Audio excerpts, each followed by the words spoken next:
ሰላም ቤተሰቦች ስንናደድ ማድረግ ያሉብን 5 ነገሮች እነግራችኋለሁ በዚህ ቪዲዮ። ንዴት የብዙዎች ድክመት ነው፣ ደካማ ጎናቸው ነው። ሰዎች በጣም ስንናደድ የሚወዱትን የሚያከብሩትን ሰው አስቀይመዋል። መልሰው ሊጠግኑት የማይችሉትን ልብ ሰብረዋል።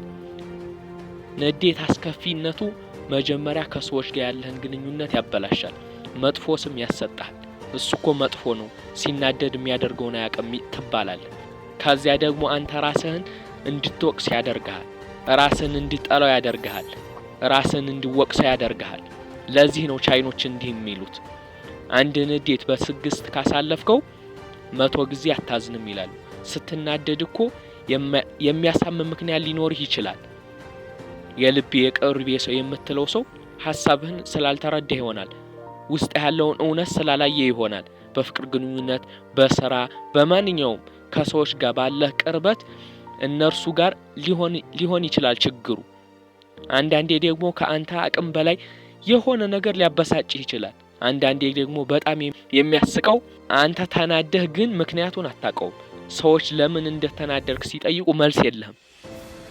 በማታውቀው ምክንያት ተናደሃል። ስትናደድ ትሳደባለህ፣ ትማታለህ፣ ሰዎችን ታስቀይማለህ። ስሜትን መቆጣጠር ስለማትችል ቸኩለህ የህይወትን አቅጣጫ እስከ መጨረሻ የሚቀይር መጥፎ ውሳኔ ትወስናለህ። ከሰዎች ጋር ትቆራረጣለህ።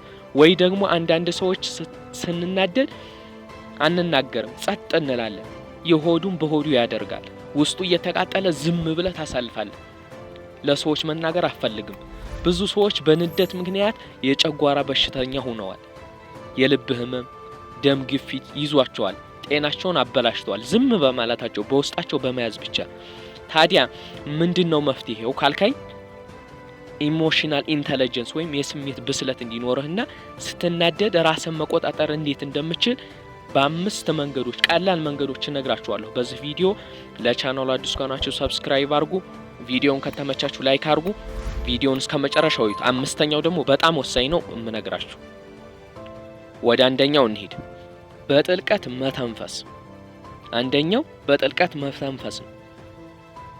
በጣም የሚያናድር ነገር ሲፈጠር፣ ሰዎች የማትወደውን ነገር ሲነግሩ፣ ያልጠበቅከው ነገር ሲሆን ስሜትን ባንዴ ይቀየራል። በዚህም ጊዜ ተረጋግተህ ማሰብ ቅንጦት ነው፣ አትችልም። ምክንያቱም ንዴት ቅጽበታዊ ነው፣ ቶሎ ነው የሚቆጣጠር።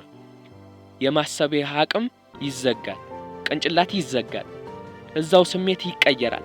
የማይሆን ነገር ትናገራለህ፣ ሰውን ታስቀይማለህ፣ ወይ ቸኩለህ ትወስናለህ። ስለዚህ የሆነ ነገር ከመናገር በፊት ስትናደድ በጥልቀት መተንፈስ አለብህ። እንደዚህ ባረክ ቁጥር ቅንጭላት ዘና ይላል፣ ፈታ ይላል። ፈታ ማለት ይጀምራል። ምክንያታዊ ትሆናለህ። ምንድነው ያለኝ? ምን ስላለኝ ነው የተናደርኩት? ይሄ የሚያናድር ነገር ነው ብለህ ራስህን ትጠይቃለህ። ምክንያታዊ ትሆናለህ። በጥልቀት መተንፈስ አለብን። ወደ ሁለተኛው እንሂድ። የሚሰማህን ነገር መጻፍ። ሁለተኛው የሚሰማህን ነገር መጻፍ። በነገራችን ላይ ከሰዎች የማይሆን ነገር ሲፈጠር ወይም ያልጠበቅነው ነገር ሲሰማን የመጀመሪያ ማድረግ ያለብን ብለናል፣ የትንፋሽ ኤክሰርሳይዝ መውሰድ ተባብለናል። ለዚያም ለምሳሌ ፊት ለፊት ከሆነ ግጭቱ ከዛ ሰው መሸሽ አለብን። ምክንያቱም ይሄ ንግግራችን እየከረረ ወደ ሌላ ነገር ውስጥ ሊያስገባን ይችላል። ተረጋግተን እንድናስብ ራሳችንን ዘወር ብናደርግ ይመረጣል። ከዚያ ግን አሁን የምነግራችሁ መፍትሄ ወሳኝ ነው። የሰው ልጅ ስንናደድ ሁሉ ነገር ይቀየራል። የልብ ምት ይፈጥናል። የልብ ምታችን በጣም ፈጣን ነው የሚሆነው። ደማችን በሰውነታችን ክፍል በጣም በፍጥነት ነው የሚዘዋወረው። ለምሳሌ አንድ ሰው ከሆነ ውሻ ጋር ውሻው እየሮጠ ቢመጣበት ወይ ይሮጣል ወይ ይጋፈጠዋል። ግን ብዙዎቻችን እንሮጣለን። ስንሮጥ ግን በማይቻል ፍጥነት ነው የምንሮጠው። ከዚህ በፊት ሩጠን በማናቀው ፍጥነት ነው የምንሮጠው። ምክንያቱም ሰውነታችን ሬዲ ሆኗል። የልብ ምታችን ጨምሯል። የደም ስርጭታችን በጣም ከፍተኛ ስለሆነ የማይቻል አቅም አውጥተን ነው የምንሮጠው። ለምን? ደንግጠናል። አንዳንድ የሰውነት ክፍላችን ለመመለስ ዝግጁ ይሆናል። በቃ ሁሉም እያንዳንዱ ንቁ እንሆናለን። የማሰብ ክፍላችን ስለሚዘጋ በድንጋጤ ላይ ስንሆን ራሳችንን ማረጋጋት አለብን፣ መጻፍ አለብን። ከተረጋጋን በኋላ ግን ለመፍትሄ መዘጋጀት አለብን። ይበልጥ እንዳንናደር ደግሞ ስለዚህ ጥያቄ አውጥተን ለመመለስ መሞከር አለብን። በነገራችን ላይ በተናደርን ጊዜ ማሰብ በጣም ከባድ ነው። ማሰብ አንችልም፣ ግን ጥያቄ ስንጠየቅ መመለስ እንችላለን። ምንድነው የምጠይቀው ለራሴ ካልከኝ ምንድነው እንድናደድ ያደርገኝ ብለህ መጠየቅ አለብህ። ምንድነው እሱ? አነጋገሩ ነው ወይስ በእጁ ያሳየኝ ሁኔታ ነው፣ በአይኑ ያሳየኝ እይታ ነው ብለህ ራስን መጠየቅ አለብህ። ያናደደ ያ ነገር ሲፈጠር ምን አደረኩ? ሁለተኛው ያ ነገር ሲፈጠር ምን አደረኩ? እንደዚህ ብሎ ሲመልስልኝ እኔ ምንድነው የመለስኩት? መታሁት፣ ተናገርኩት፣ ዝም አልኩኝ? ይሄንን መመለስ አለብህ በጽሁፍ። እኔ ምን ተሰማኝ? ያ ነገር ሲናገር ምንድነው የተሰማኝ? ስሜት ውስጥ ምንድነው የተሰማኝ ብለህ መግለጽ አለብህ። አራተኛ አሁንስ ምን የቀረ ስሜት አለኝ? ስትናደድ የቀረ ስሜት ምንድነው? እዚህ ውስጥ ልብ ውስጥ የቀረ ስሜት ምንድነው? አምስተኛ ይሄንን ሁኔታ እንዴት መፍታት እችላለሁ? መጨረሻ ላይ መፍታት የምችልበትን መንገድ መፍጠር አለብህ። ጥያቄ የአእምሮ በር ይከፍታል። ስለሆነ ጥያቄ ጠይቀን በጽሁፍ ጥያቄ እየጠየቅን ለራሳችን መመለስ አለብን። ወደ ሶስተኛው እንሄድ። ለቅርብ ሰዎች መናገር። ሶስተኛው ለቅርብ ሰዎች መናገር። አንዳንዴ እኛ በጣም ያስጨነቀን የሚያናድደን ነገር ለሌላ ሰው ስናወራው በጣም የሚያስቅ ይሆናል። ተራ ነገር ለዚህ ብለህ ነው፣ ቀላል ነገር እኮ ነው ይሄ፣ በዚህ ነገር ትፈታዋለህ ይላል። ለሰዎች ማስረዳት፣ ለሰዎች ስንናገር መፍትሄ ባይሰጡን እንኳን ስናስረዳ ቀለል ይለናል። መፍትሄም እንፈልጋለን፣ ኬዙንም እንረዳዋለን። ለሰዎች በተናገርን ቁጥር መፍትሄ እዛው ልናገኝ እንችላለን። ለሰዎች ማውራት በጣም ቀለል ነው የሚል መፍትሄ ታገኝለታለህ። አንዳንዴ ያስባችሁ እንደሆነ ለሰዎች እያወራችሁ በቃ ተው መልሱን አገኘሁ ብላችሁ አታውቁም? ትዝ ሲላችሁ መልሱን አገኘሁ ብላችሁ አታውቁም? ልክ እንደዛ ለቅርብ ሰዎች መናገር፣ ይሄ ቅልል የሚያደርግ ነገር ነው። ሸክሙ ቅንስ ያደርግልሃል።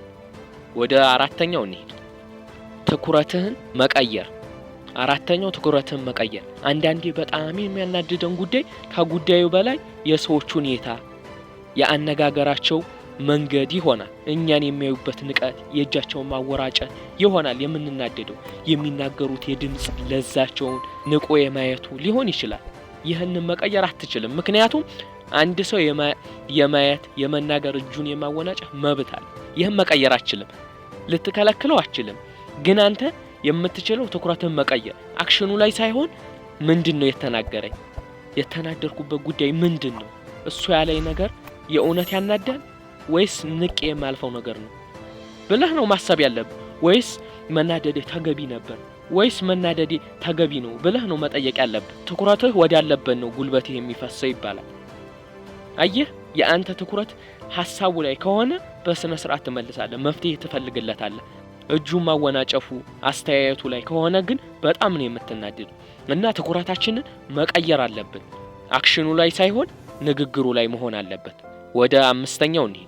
ንዴትህን ለራስ ጥቅም መዋል። አምስተኛ ንዴትህን ለራስ ጥቅም መዋል ምን ይባላል መሰላችሁ? የትኛውም ስሜት አስፈላጊ ነው፣ የማያስፈልግ ስሜት የለም።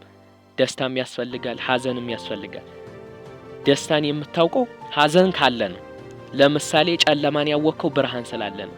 ስለሆነ ንዴት ያስፈልጋል። ለምን ካልከኝ ንዴት ማለት የሆነ ነገር መቀየር እንዳለብህ የሚነግር ስሜት ነው። አየህ፣ ልክ ስትናደድ ይህንን ነገር መቀየር አለብኝ ብለህ ትላለህ። ለምሳሌ እሳት ጫካን ያናዳል፣ ንብረትን ያወድማል፣ ግን ለተጠቀመበት ሰው ለምግብ ማብሰያ ይሆናል። ንዴትም ልክ እንደ እሳት ነው። ወይ ትጠቀምበታለህ ወይ ይጠቀምብሃል። ቪዲዮውን ታግሳችሁ እስከ መጨረሻው ስላያችሁ በጣም ነው የማመሰግነው። ለቻናሉ አዲስ ከሆናችሁ ሰብስክራይብ አድርጉ። የደውል ምልክቷን መጫን እንዳረሱ በየቀኑ ቪዲዮ ስንለቅ እንዲደርሳችሁ። በቀጣይ ቪዲዮ በሌላ ሐሳብ እስክንገናኝ ይመቻችሁ።